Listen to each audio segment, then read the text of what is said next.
Hi, and welcome to Radio FM 88 Australia. And if you're watching on whatever Facebook stream, you're more than welcome to come and join us for this time with my co-host, who's just sitting above me, where she always wants to be.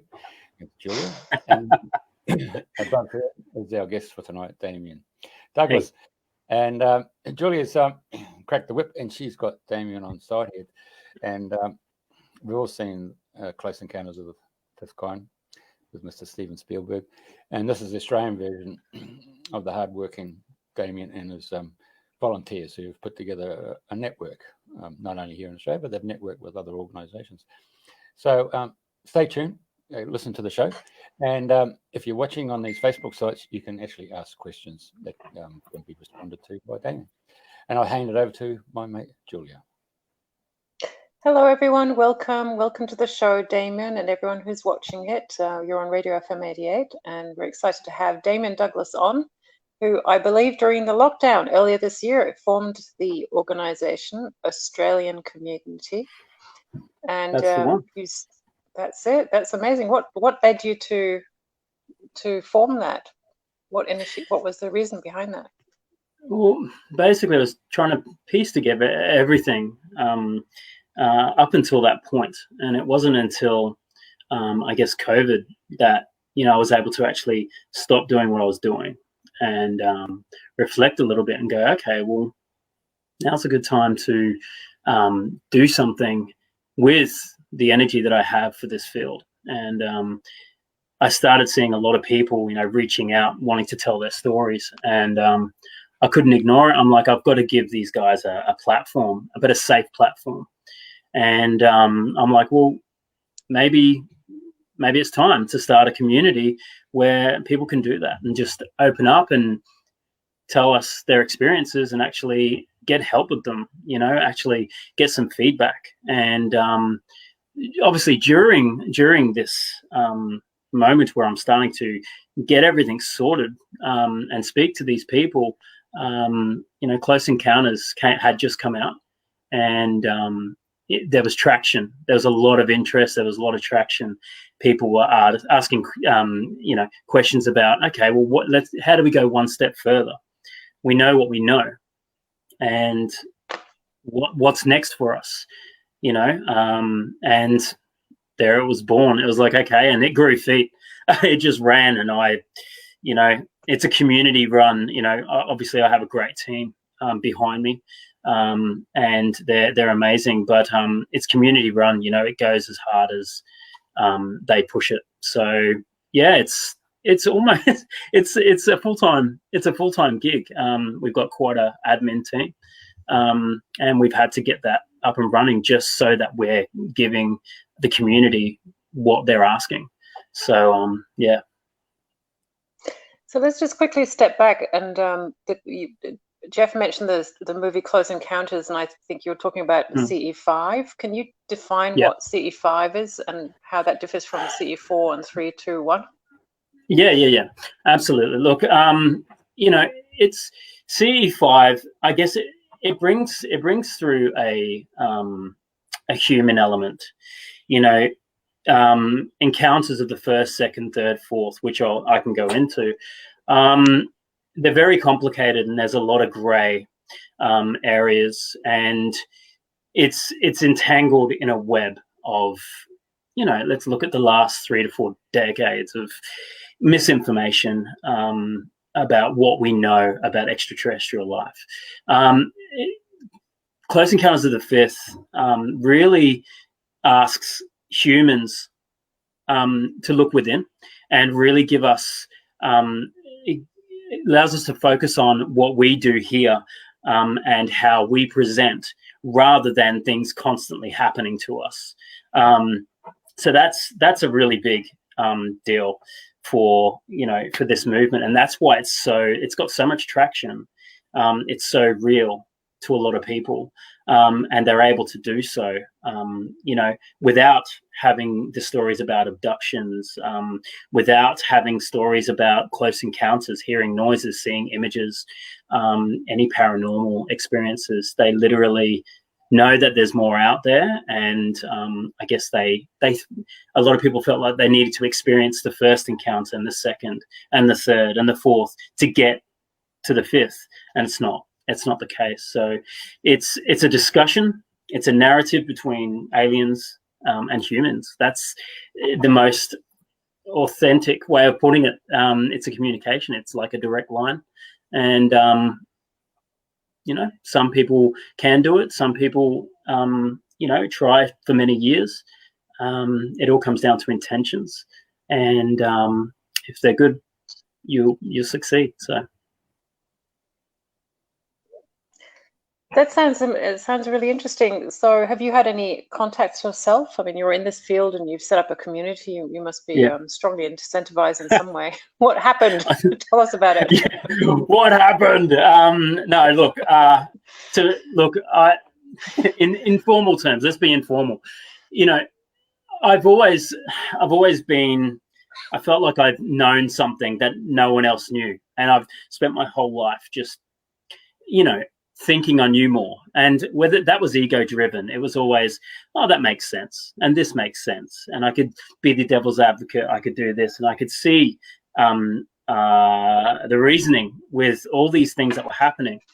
But whenever something, whether it be paranormal or anything, a little bit left field happened, I felt like I understood it. And it's not that something happened, it's just the things I saw were okay. And that no, it didn't trouble me, but I thought, okay, well, is this normal? So I've spent the last, I'm 41 now, and I've spent from as early as I can remember just kind of keeping that to myself.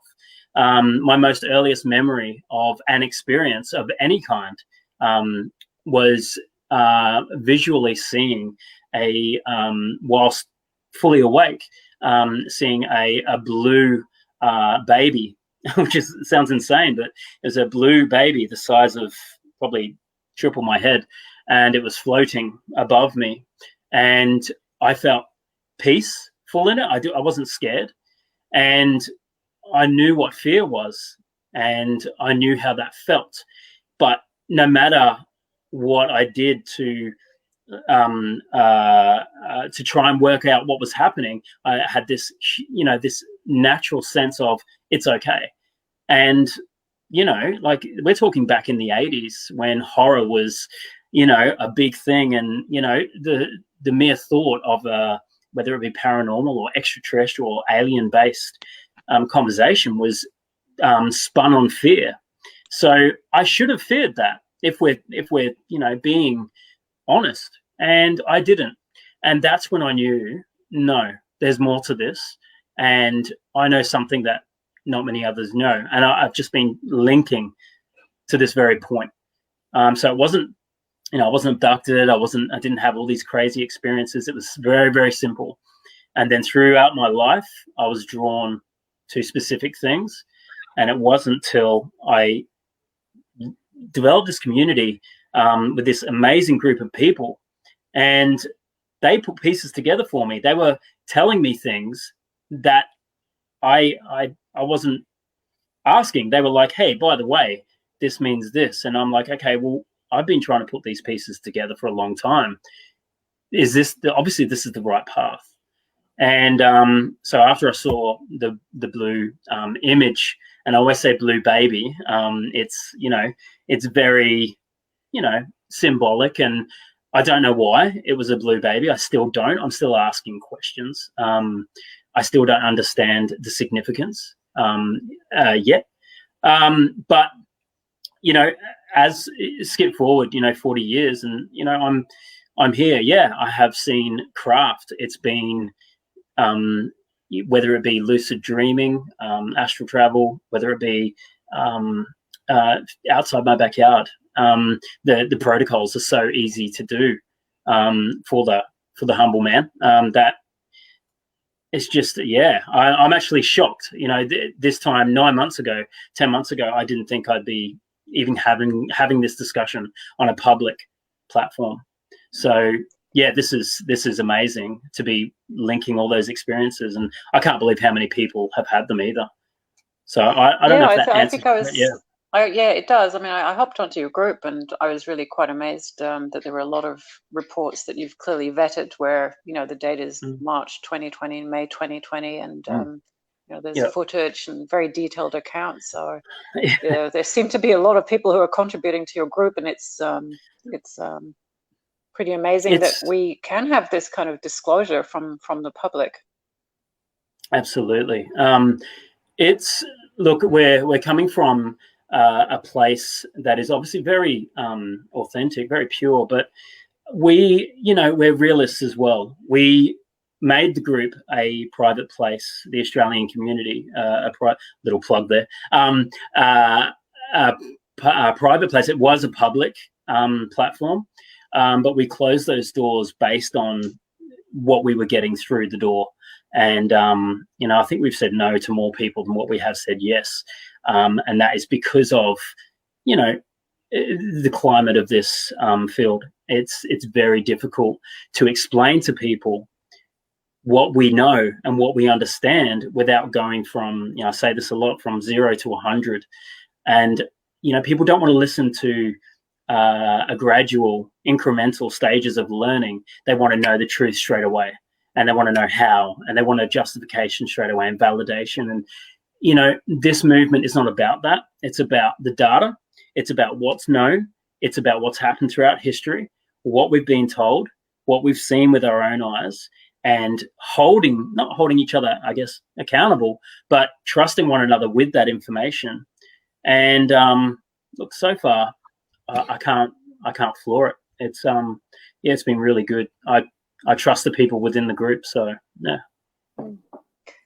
So before we talk about the other people in the group and what the group gets up to, I'd just like to backtrack to what you said about CE5, the protocol being really simple. For those of our listeners who don't know what the CE5 protocol is, oh, there you go, Jeff. You anticipated my every thought and question. What is the Close Encounters of the Fifth Kind protocol? No, look, I basically look, the protocols, they're hugely individualized. It's amazing. I've actually got on my right-hand side here, I've got some information.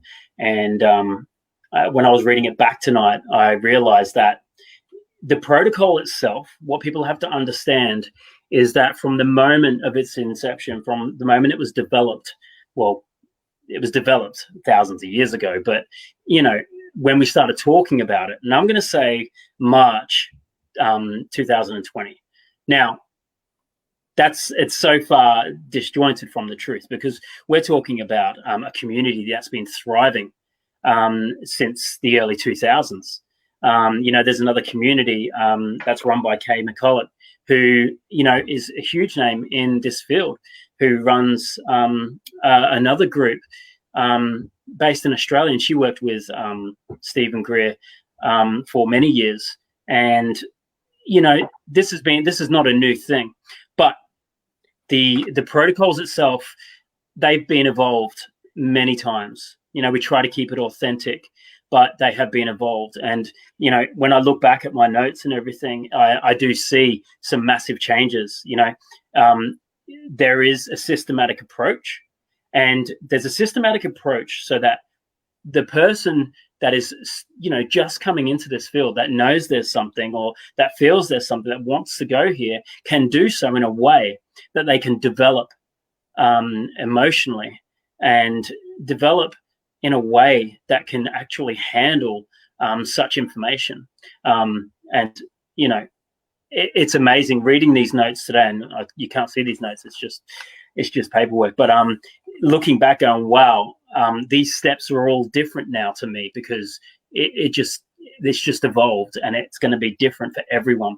And that's why these little groups that follow the protocols, they branch out into other areas. They start doing things differently. They use different equipment. They start using different telescopes. They start entwining their walking life and the jobs that they have into these experiences. I think I do CE5 probably 3 or 4 times a day, and that's just in my own self, setting my intentions. So protocol-wise, it's a very visual thing. So when you think protocols, you think aesthetics. Okay, what's aesthetically pleasing for you to imagine? What can you imagine inside your mind? What is an appropriate space? When you close your eyes or when you're still, what do you think of?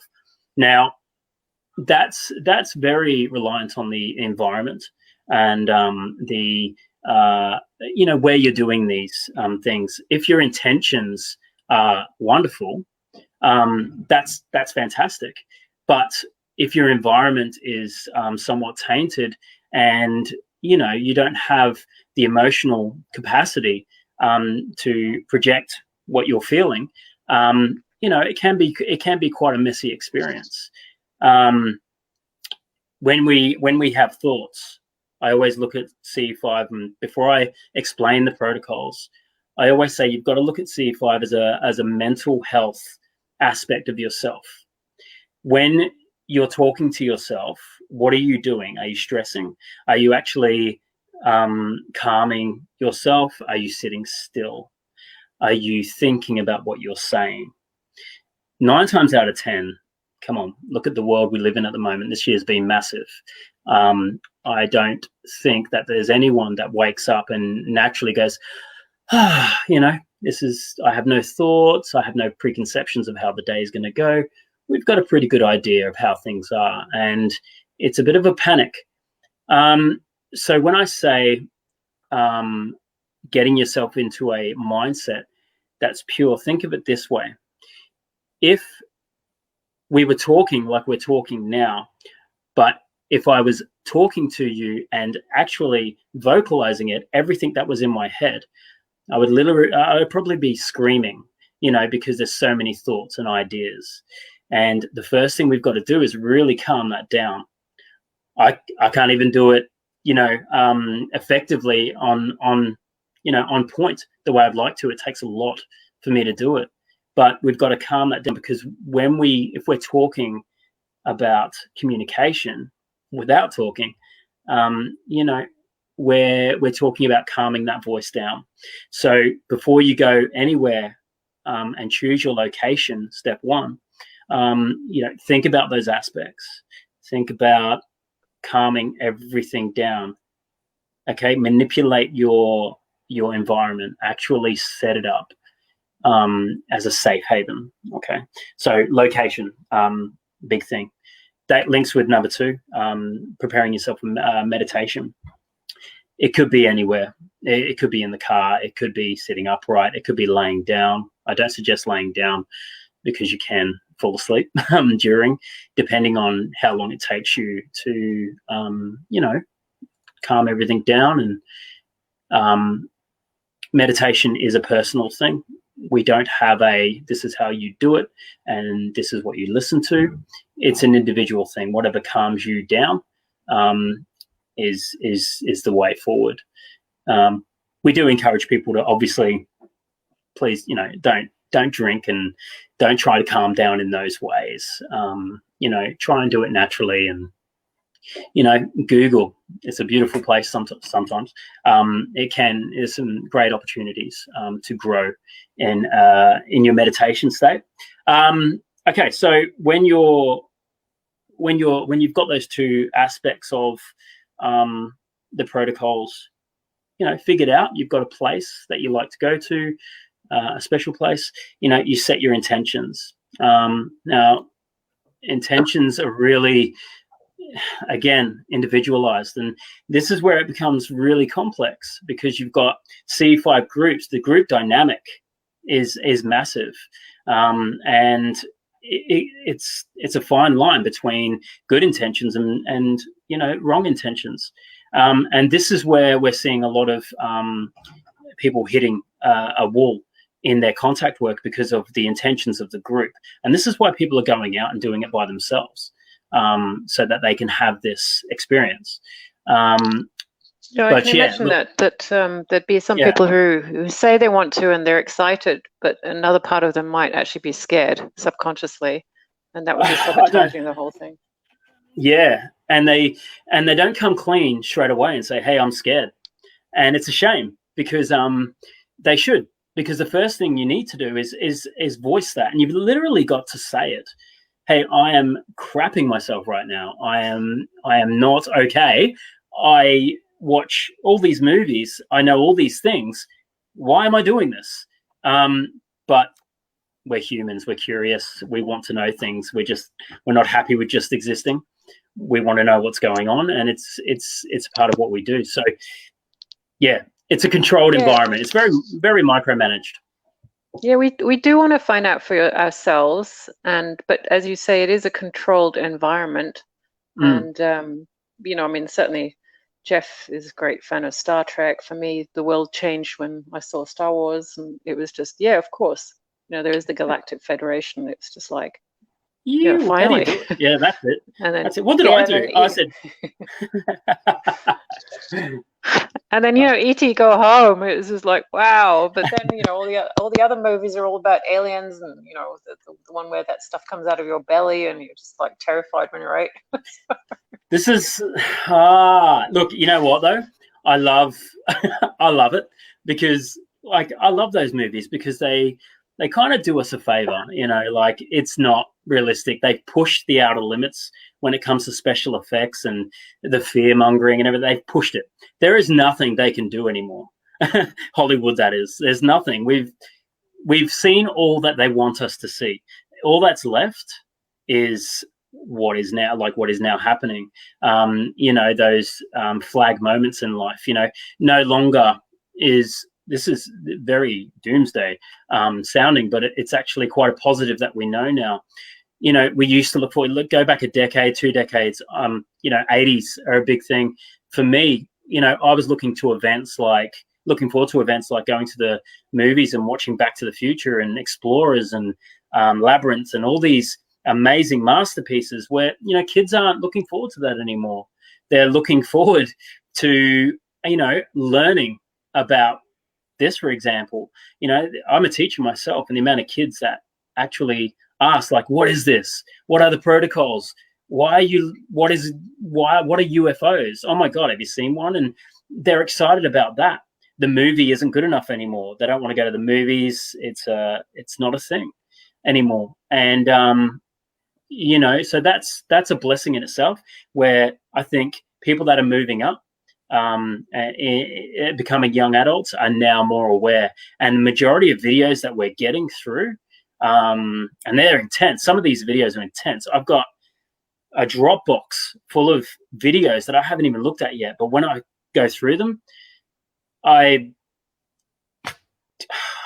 don't even know what to do with them. You know, it's going to take a long time to get them documented and back them up and make sure that, you know, these people are legit.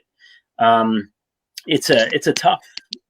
So let's talk about that. You know, sort of how do you, because you investigate, people send you their UFO sighting videos, and how do you know that they're photoshopped or not? I have some good friends. Investigate them. You have some good friends. I have some good friends, and look, I couldn't do this work without the friends that I've made. There are people that I go to that have been absolutely amazing. One of those people, other than my close admin team, who are authentic people, and look, you know, I advocate for them. But there are some people, like within the UFO community, if I can call it that, Damion John Knott, when I have a query, or if I am pushing the limits of something, and I feel that something's not right here, after we get the footage, they can't give me a location, or their time's wrong. They didn't, you know, download a tracker, or they couldn't tell me if they had any applications that would process of elimination. You know, have they done a bit of process themselves in eliminating what it could be, and then, you know, sending it to these people like Damion as well, who can simply, they have the equipment, they know what they're doing, and if it all doesn't add up, we don't even touch it. We leave it in the bank. You know, that's not for us to put out there. We give it back to the person that's sent it, and Yeah, we don't want any part of putting false information out there. There's a saturation of, if I may say, bullshit that we can't do that anymore. This is a community that thrives based on authenticity. And if we start doing that, and if we start letting a little bit in, like, oh, that could be something, we've just got to say no. So yeah, there's lots of no's. There's more no's than yeses. So yeah, what is it that drives you and the community? Because you're very passionate about this, and as you say, you referred to many untruths around there. Sort of. Oh yeah, you've got, what kind of members do you have here? What kind of members? We've got people from, you know, ridiculous walks of life. We've got, you know, majors, like math majors. We've got scientists. We've got everyone that is in that group serves a purpose. Like, even if they're quiet, every now and then they'll pop up. The people that are in our group so far have been highly intelligent in relation to what they understand and what they know. And it's not the intelligence that we know. Like, we're not talking about the intelligence of an agency. We're not talking about agency power. We're not talking about, and then we're talking about, you know, self-power. We're talking about these people have gone out and they've actually researched. They don't have a name behind them. They put in hours upon hours, years and years into a field that doesn't give back. You know, this field doesn't give back. And it's a personal thing. So the people that are in our community are full of people like that. We don't have anyone that, I don't feel, I could be proven wrong. Something might come up tonight, but we get a few odd posts that we don't let through. But I don't think, even if you put up, hey, I think this is UFO, and it was a picture of a sun, I don't think you get a negative comment back. You get, hey, yeah, keep your eyes focused on the skies, you know, keep following what you do. We wouldn't put them down. We'd be honest with them and say, hey, by the way, that's the sun. But yeah, there you go. And this is perfect, a perfect image to have brought up, Jeff. Like, it's knowing, actually holding people accountable to know what it is that they're looking at. Like, have you researched what stars look like? Have you researched the constellations? Have you researched different planes, different colors, different textures, the different lights that you're seeing? Do you know what happens when you zoom in, you know, from your iPhone? You know, and once we eliminate all of that, it obviously makes our job a lot easier. But these are the kind of members. These members are already doing this. They're going out. They're spending thousands of dollars on equipment. They're setting up, you know, their own conservatoriums. They've got all these amazing things. That's the community that we've got. And yeah, it's looking really good. I'm really excited for what's to come next.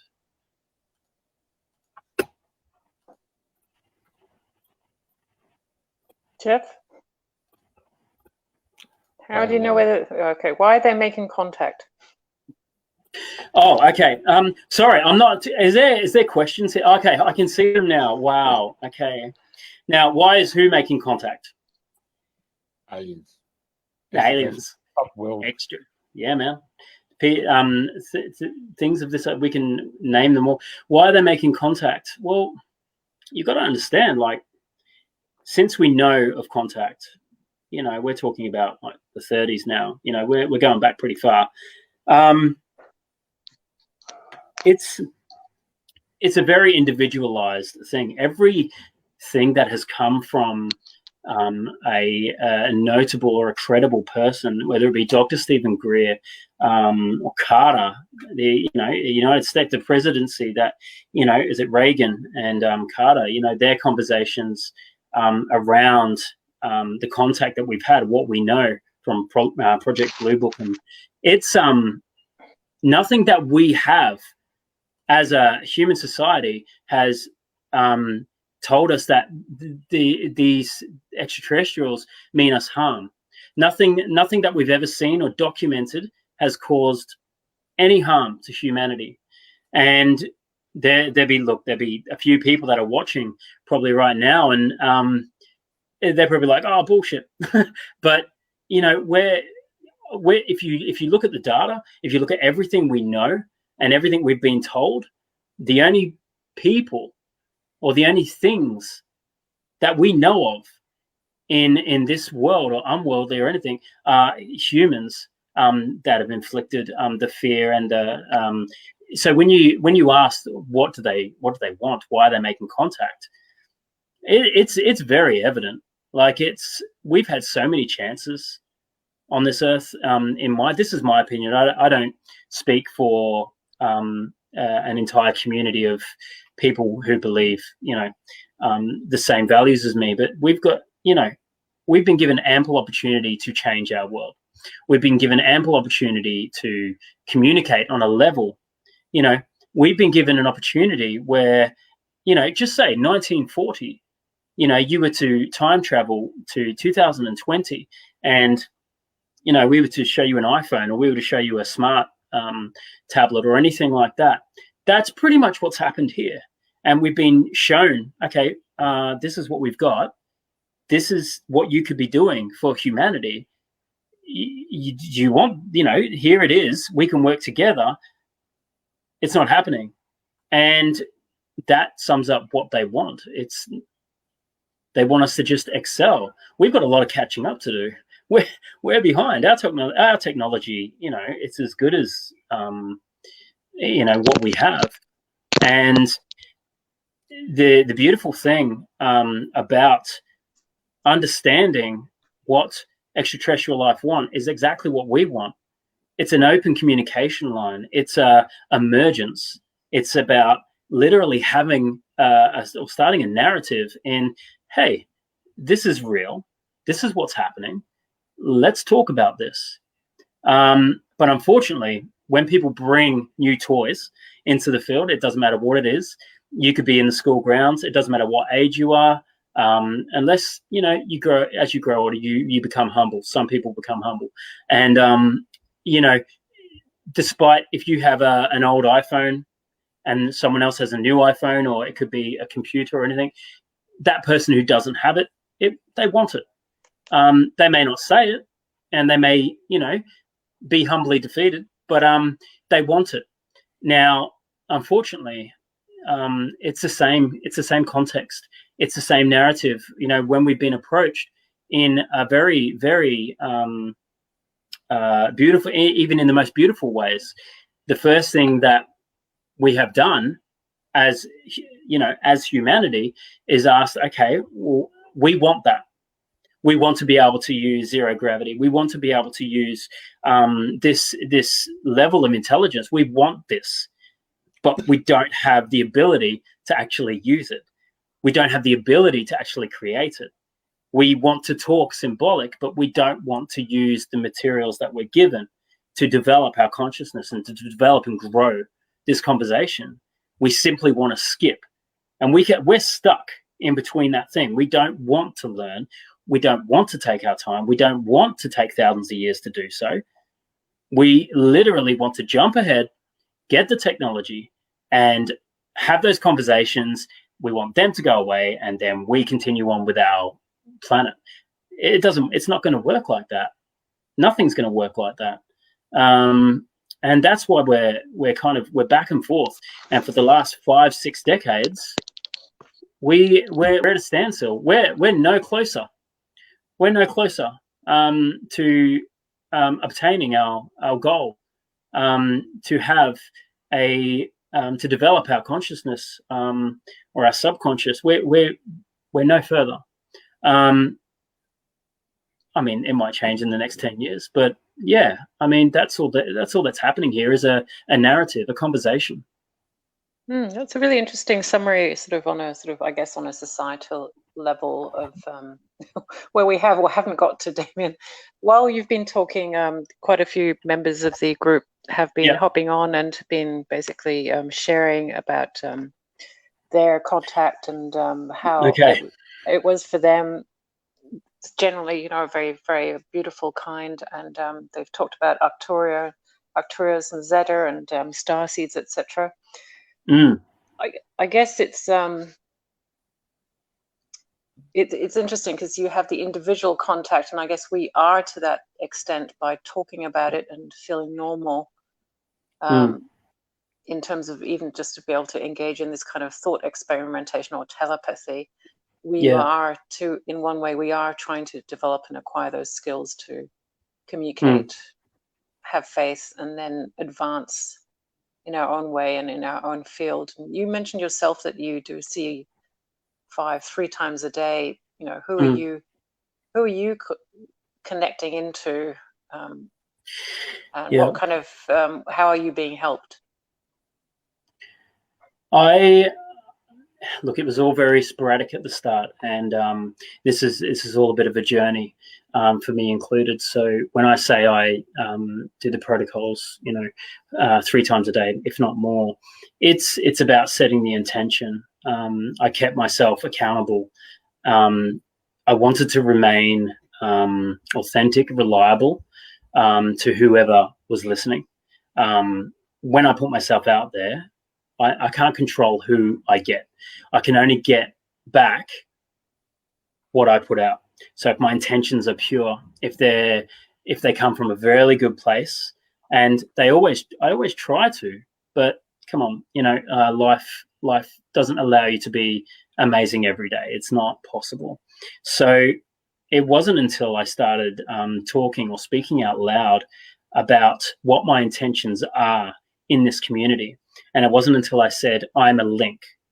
I'm a link. I'm a link for you, whoever you may be, to the next person beside me. I'm a link for information. Use me as a link. That is my intention.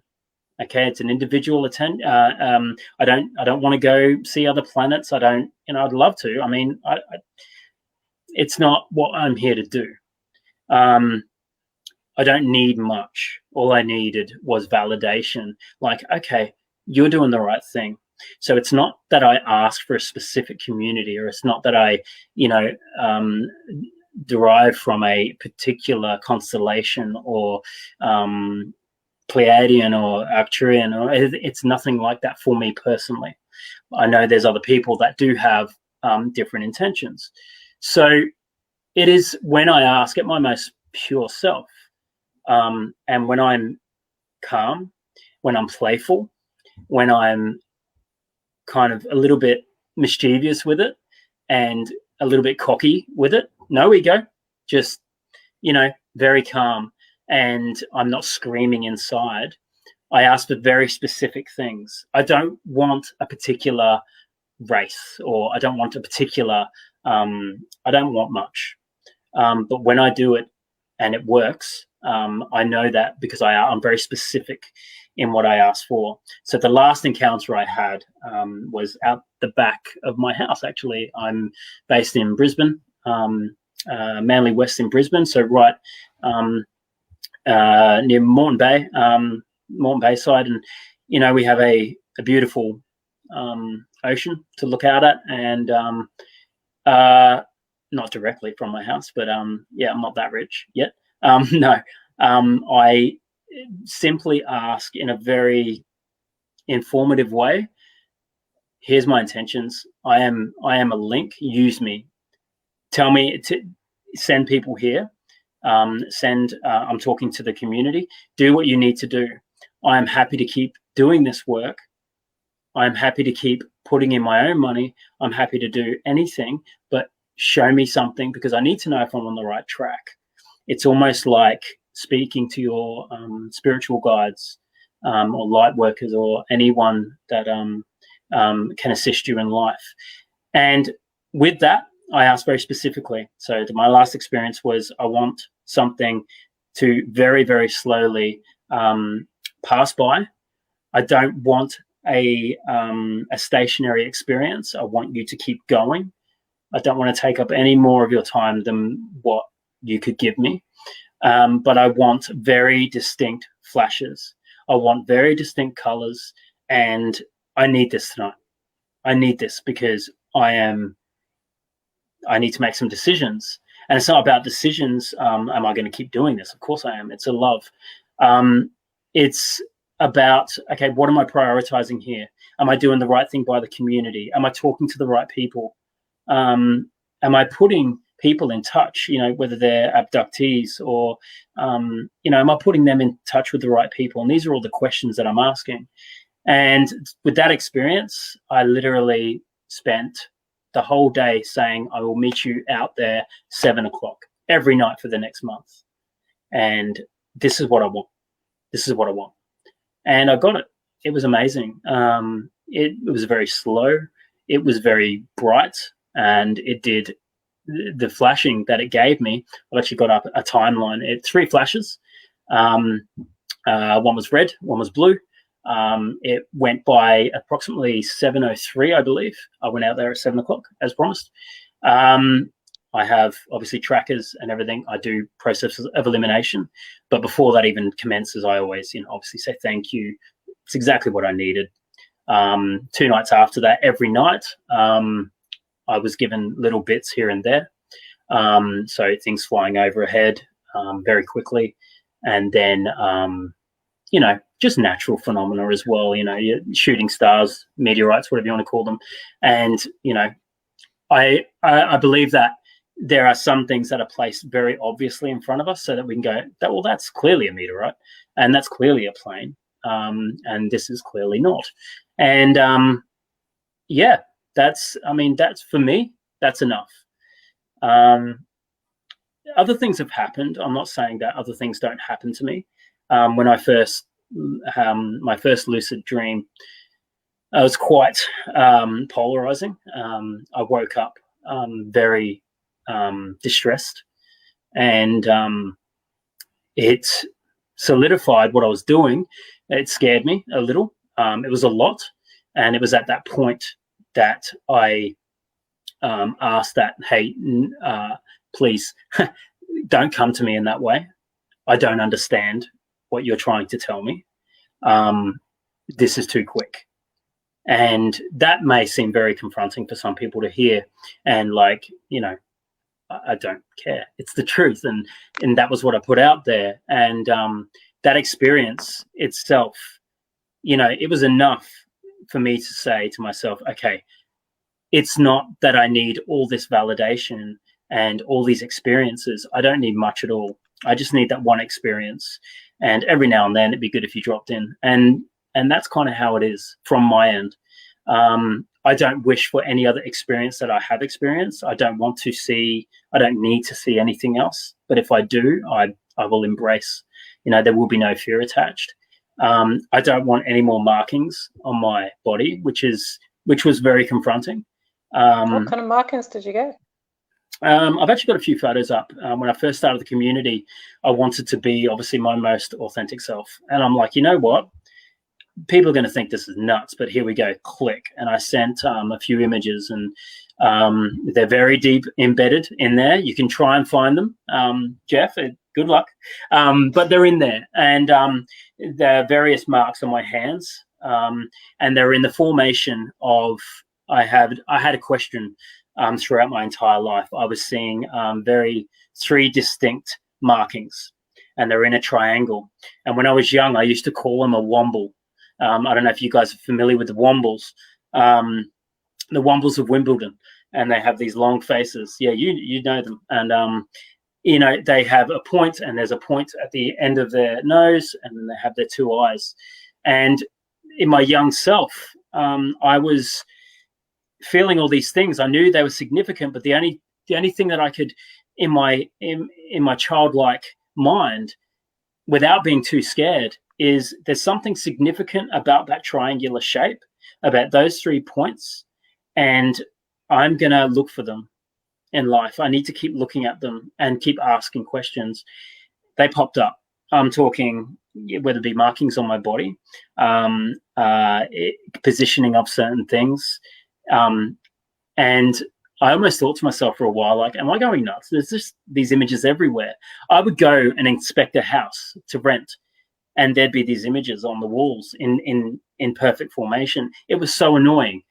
And my partner, I know it's ridiculous. Could have been your future self coming back, sort of like, all right, make sure Damon follows these steps and does these things. We'll use the womble.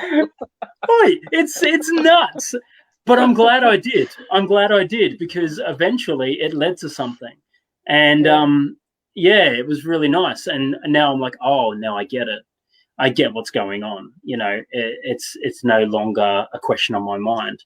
And those, the night that I had a very lucid dream, I was warned, and I was told that my house in general was not a safe place in order for visitation to happen.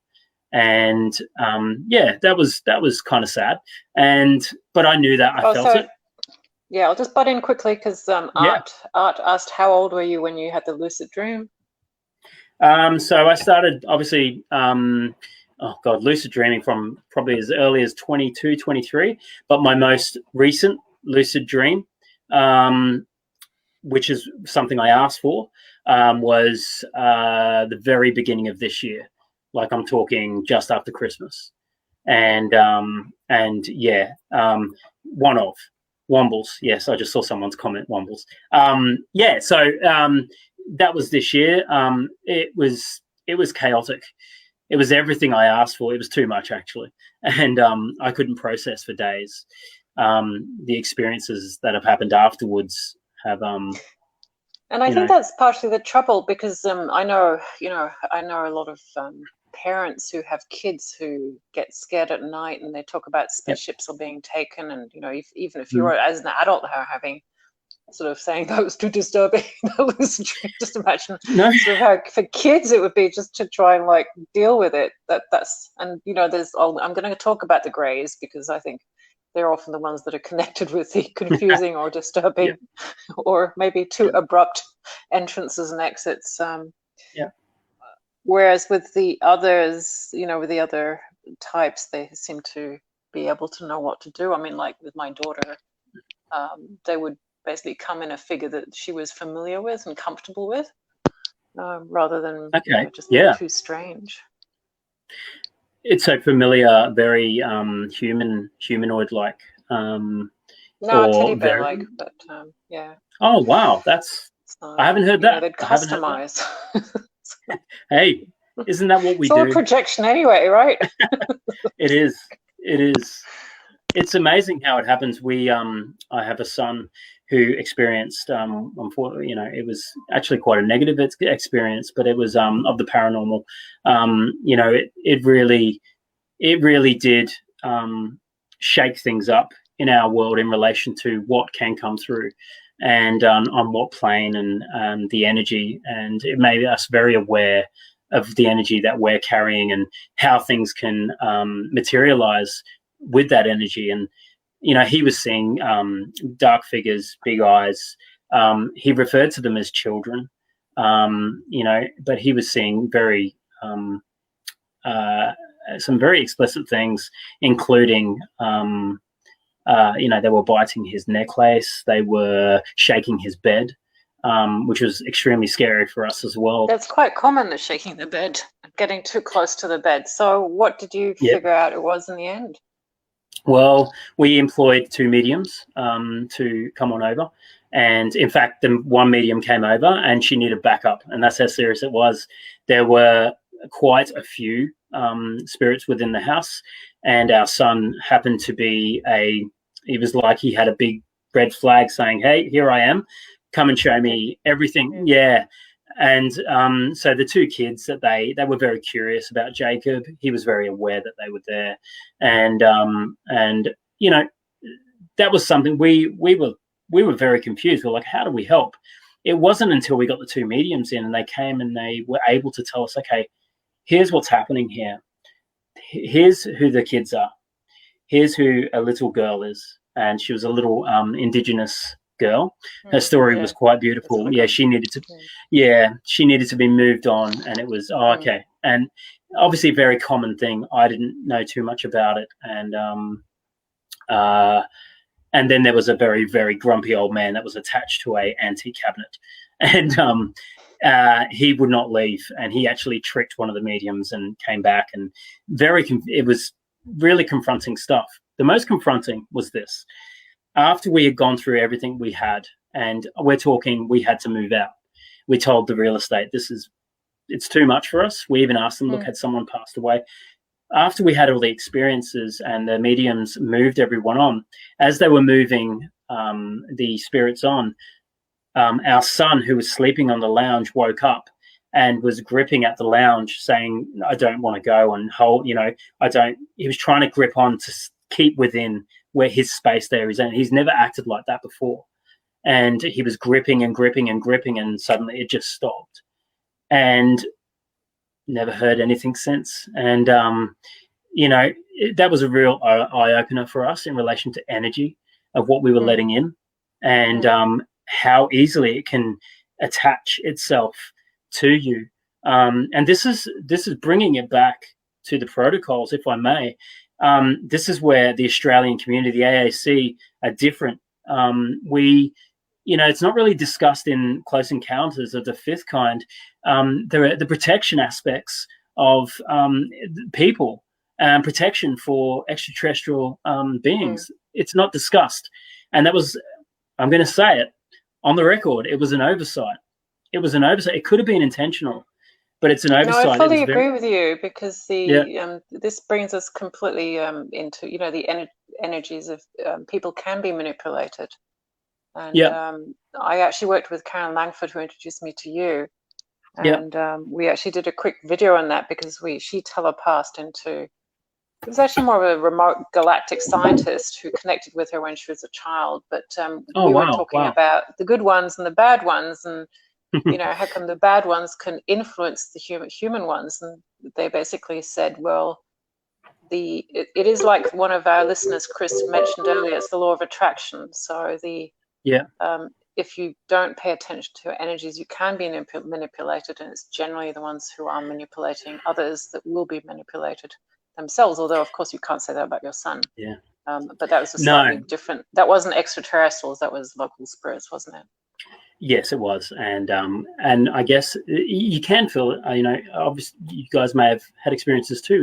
You do notice the difference, and but one thing that remained, there, whether it be this work or whether it be paranormal or whether it be with spiritual, anything spiritual, it's all energy based. So being aware of that now and making people aware of that is what we do. We've lost maybe hundreds of members because we stand by that. They don't want to hear that they need to protect their energy. They want an experience, and it's very silly. It's a very silly way to go into it. It's quite dangerous, actually. And there's some experiences that I've seen over the last 6 months that scare the crap out of me. And I think to myself, I tell this person, look, here's what I think. I do suggest that you speak to someone that could assist you in protecting yourself, protecting your family. And it could be on a spiritual level. It could be anything, but what they want is greater than what they really want. They simply want validation, but they're getting too much. There's attachment. There's and they also, some people can't tell the difference between the different planes and the different energies that come forward. So it's good to be able to have a place where there's a lot of investment into extraterrestrials being the rescuers. And I mean, I went 2012, everyone thought disclosure was going to happen, and there would come a land and everything was going to be solved. And then it wasn't. I guess it's more than too much expecting. It's like, no, we have to sort it out. We're the starseeds. No, people don't understand. They don't get it. And I'm glad you brought that up. It's we are the solution. We are definitely part of the problem. In fact, we are the problem. And we need to acknowledge that. Sorry, I'm trying to read the chat here as well. I just want to make it clear that never before in my life, for the people that are watching this, never before have I had a negative experience with anything extraterrestrial. Nothing. There's nothing that I've ever encountered that has given me, a sense of fear. And I want to make that clear. That's not what the Australian community do. We don't want to create fear or anything like that. That's humanity's job. that's a very broad statement, I know, but that's not what we're here to do. That's the media's plight. That's not our angle. And yeah, that's just what the listener Hazel just said. There are often military ops or certain pre-agreed contacts of that kind. Yeah, if I may, like I was talking to my admin team this morning, and Michelle, if you're watching, and James and Marta, you better be watching. They are. It'd be weird if you weren't. Yeah, good. You know, I put it out there this morning, and before I wanted to do this interview, I felt like I was missing something, and I had to talk out. I think I sent 30 minutes of audio going over the word intelligence.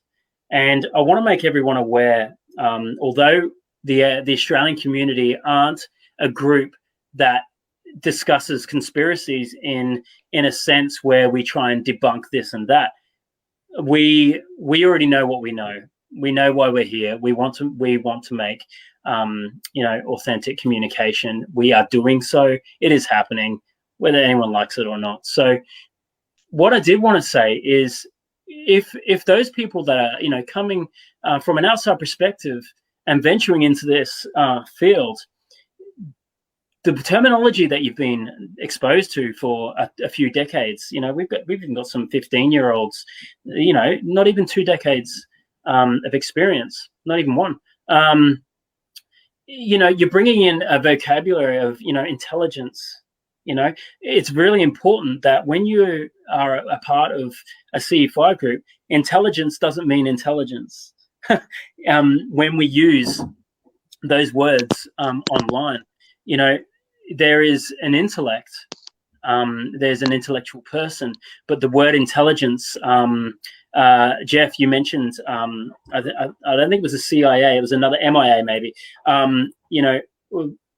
We use the word intelligence. It's been really propped and pin dropped, decades and decades ago, of associating intelligence with knowledge. And that's unfortunate, because intelligence is something that we ourselves, we've come to understand is a very personable thing.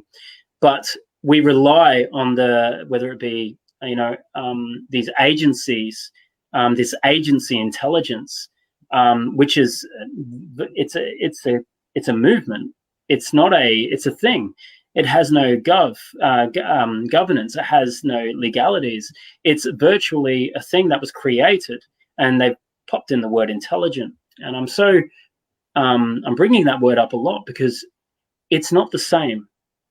Okay, the intellect of our community and the intellect of people that are doing these protocols it's actual intelligence. It's not part of an intelligence community, like a foundation that's been built to gather intel.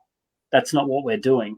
And so you've really got to drop those the social norms. We've really got to drop that language or that vocab, what we know, conspiracy and intelligence. We've really got to go, what, let's pretend I don't know those words, and now let's talk to them. Let's actually replace the words with truth, and start having a conversation to address all these things that have happened.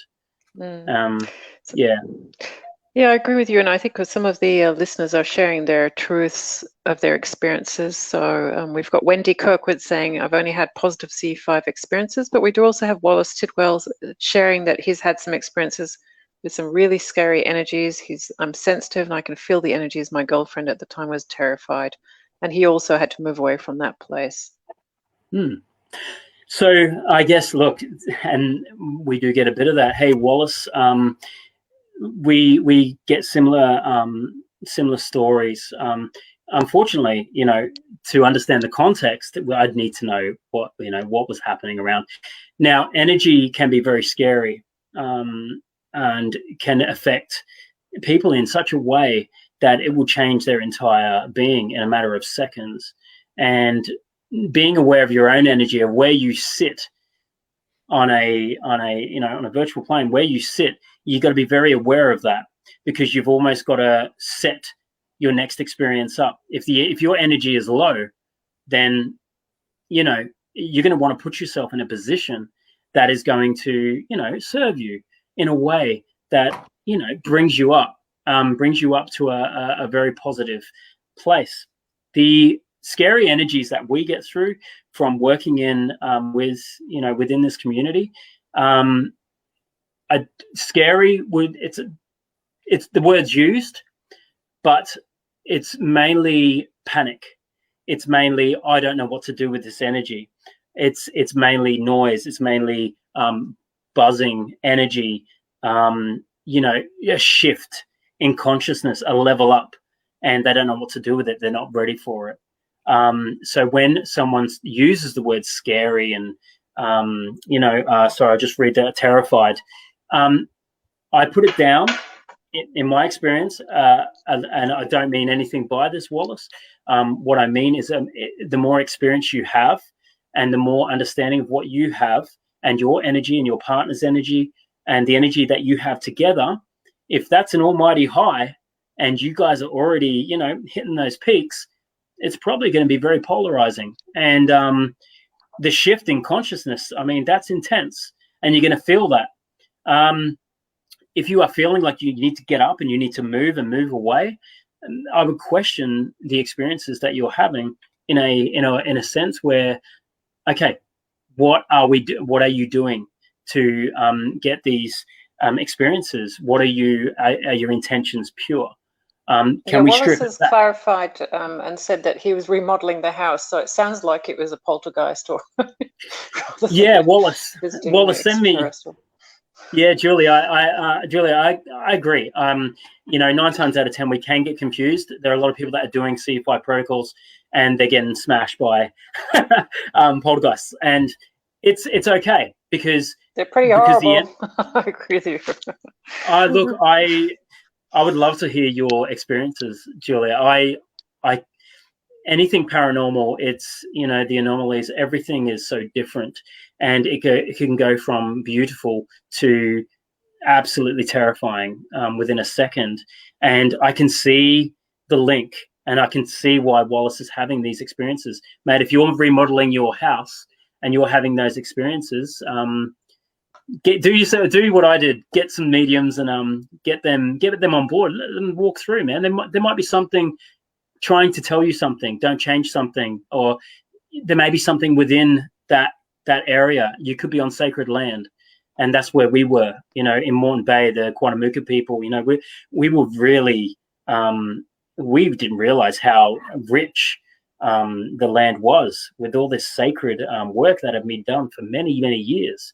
And we walked into it so blindly. It wasn't until we asked questions and you get to know the community and, this is what happened before this house was here, or during why this house was here. So in moving forward, Wallace, get into it, mate. Get into the aspects of where your house is, your location. Start with your location, previous owners, any furniture. You'll be all right, mate. Yeah, and I guess you're right. Also, trusting your energy and the sensations that you're having, not just rather than dismissing. But that's a part of our evolution, isn't it? To start to be able to decipher energy, that vibrations that we're feeling rather than seeing, because of course there's such a big spectrum. So, if people want to get in touch with you, Damion, what's the best way? Just drop into the we're very hard to find, and that's the way we like it. So yeah, the Australian community, AUSTRALIEN community, and we have a sister page called CTEC, which is the study for extraterrestrial encounters, contact and encounters. There are a few different pages that we've got going on, but once you introduce yourself, we'll kind of point you in the right direction of, there are groups. We have, I think at the last count was like 44 countries. It's growing quite, we can put you in touch with, what better suits, what you want to do. If it's C5 related, please jump into the Australian community. And we'll link you with people in your area, and hopefully you guys have some, amazing experiences. Cool. Jeff, do you have any more questions for Damion? If you're in Brisbane, there's two people you can talk to. One is Maggie Landman, and yeah, so she goes and checks basically your ley lines and your geopathic stress. Love it. Which has a major effect on siting of your properties. There's also a bit of that feng shui goes into her understanding of that. Excellent. Maggie Landman. And the other one is we had him on the show. He's from Melbourne. His name's Jared. What does he do, Julie? He does the Jared Benny. He does he does the geopathic stress and the checks for all types. He's like a dowser. And I he's love really it. good. Okay. Yeah. Okay. Awesome. Yeah, so Jared Baby, he can operate from his own laptop just by on Google Maps, and he can just he's very, very accomplished, and he's almost doing remote viewing, to be perfectly honest with you. I'm surprised we didn't get there tonight, guys. I thought you were going to bring up remote viewing, but it didn't happen. So, but it's a 1 hour. Well, you mentioned Project Blue Book. Yeah, yeah. Well, yeah, I did. Right. Hey, okay, so yeah, those are two strong people who can really help a lot of people. Awesome. Okay, first of all, I actually met Al Billick. Do you know Al Billick? I know the name. Al Billick was in Project Rainbow. He was involved in the Philadelphia experiment. Yep. You mentioned Kay McCulloch. I know Kay McCulloch right from the early days when she was just starting out, so I really know her. Project Rainbow was the Aldrich and the radar invisibility, which actually became time travel. Yep. There's a group of us in Brisbane. We actually met Al Billick in 1984 when he came to Brisbane. He gave us a private chat and a talk about America's time travel capabilities. We talked about the starships that the Americans have got. They've been traveling out in space. In 1984, there was 23 species that they had treaties with, and they had catalogued over 60 different species. And this is 1984. Yeah. Wonderful. Project Rainbow, Montauk project. You probably come across Montauk up there in upper state New York. Yep. The connection with that. His brother Duncan was a very good transmedium, and he was in charge of creating the time portals, and that's where they use kids to send them through. Yep. He told us about operations on Mars that they had base set up there. We're talking 1984, yeah.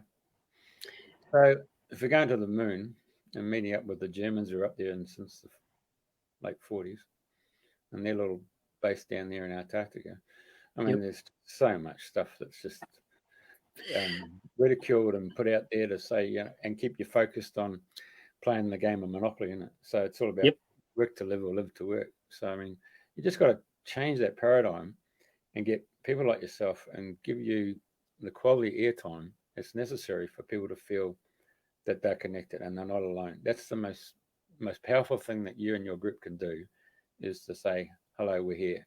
We're not Alcoholics Anonymous. We're not gambling Anonymous. We are anonymous. And you come with a group. We are anonymous. But you can share your stories. And I think that's really most important. In the old days, you know, you see the Catholics going down to the church on a Sunday and confessing their sins, and then come Monday, they're back to doing what they were doing anyway. So it was just like a mental health check on a Sunday where the priest would give them the Hail Marys. You guys, like anybody who's providing a voluntary organization, the amount of goodwill and good work that you do is phenomenal. And it's most important that the people who come on your group, and it grows and grows, and you've got some good administrators who are following that. You don't need the trolls. You can flick them off, and don't be bespoke about that fact. You know, just you hold that intent, you bring them through. Mate, I've had them over. I've had craft over the house here. I've had people bloody manifest in front of me. So I mean, you guys are you're out there. You're having a go, and I'm just saying I'll support you because I've already been there, done that. So thank you. Yeah, share it, bring it out. Absolutely. Absolutely, well said. No, that's beautiful to hear. And I hope everyone that's within the community, that's really going to help people tell their story. I'm really glad you said that. Thank you. Right. Now,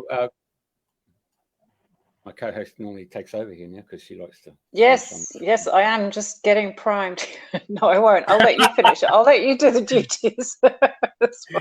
I'll let you say the goodbye, Jeff, and thank Damion for coming on the show. Well, it would do the two Ronnies. It's good night from me. Good night. Good night from me and good night from Damion. Thank you very much for everyone for listening, and tune in next week for a mystery guest that we ourselves don't yet know who will be joining us. But I hope you do join us next week because we will have a guest. Get on the phone, we'll talk to God. Eh? Yeah. Do it. God, God. I met God. God stands for General Operating Device. It's a free shareware. All you got to do is ask. Yeah. I enjoy. I trust it, mate. It doesn't have the word intelligence in it, so I trust it. It's all good. Yeah. All right. It's been fantastic. 11 minutes past 8 Queensland time. There'd be 11 past 9 in Queensland. Victoria and New South Wales. And of course, New South Wales. It's commiserations for the football that was played last night. But we relish you, and we'd like to see you turn up next year. In reference to the state of origin rugby league for those people around the world. I'm with you 100%. Queenslander. All right. But just before we go, we'll just give all the little thank yous that are coming through. Yeah. Awesome. I'm seeing some lovely names here. If I may, thank you so much. Can I just say a quick thanks to you guys? Thank you. Jeff and Julia, we really appreciate the platform. We can only hope that people are so kind, as in to give us their time and energy, and we really do appreciate it. When I told a few of the guys what I was doing tonight, we're very grateful, and we do thank you for the time. And if there's anything else that we can do, it'd be absolute pleasure to work with you guys. And thank you for your time. Thank you to everyone that tuned in as well. I appreciate your time, and I'm looking forward to seeing what comes out of 2020 straight into 21. So thank you, Jeff, Julia. It's really nice to be here. Thank you. We'll have you back. Yeah, thanks, we'll definitely be back. Thank you, Damion. Thank you, everyone who listened. Good night. We're all believers. Exactly. See you later. Catch you guys.